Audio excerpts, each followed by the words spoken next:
Hi, this video is part of the article AI from Concrete to Abstract, Demystifying Artificial Intelligence to the General Public. We will present 3 videos talking a little bit about the use of Block Wizard with simple robotics.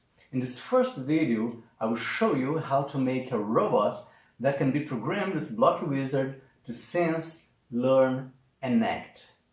The design of the robot uses typical educational robotics material, a Raspberry Pi 3 Model B, a webcam, a speaker, and stationery. Okay, let's see it.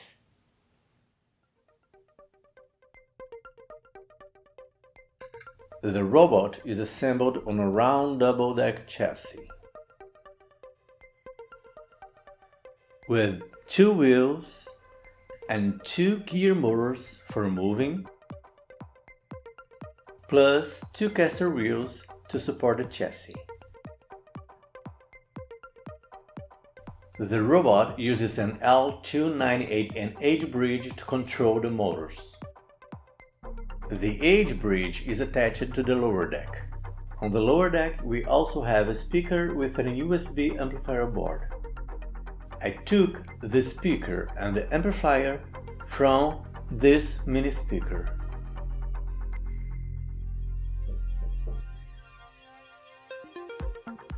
At the front of the robot, we have a distance sensor and 4 switches attached to an acetate plate.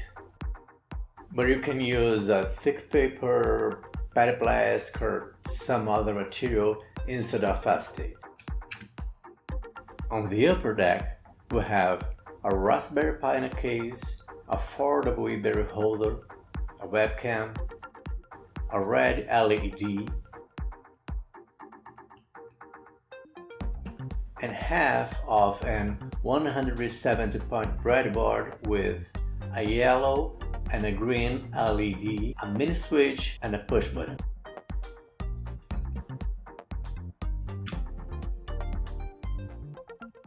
All the parts are connected using jumper wires, screws, and electrical tape.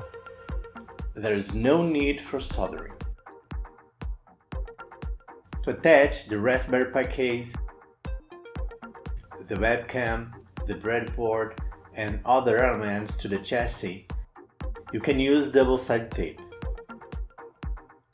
The front acetate plate can be fixed with Scotch tape. The AA batteries are used to power the H bridge. The Raspberry Pi is powered with a power cable plugged in an electrical outlet, but if you want, you can include a power bank in your project to power the Raspberry Pi. The chassis, gear motors, wheels, and caster wheels are usually sold together, but an interesting alternative to the caster wheels is to use middle ball casters like this. With this kind of caster, the robot usually moves straighter than when using traditional casters. Okay? So, here we have our little robot that can be programmed with Block Wizard to sense, learn, and act. Thanks for watching, and see you later.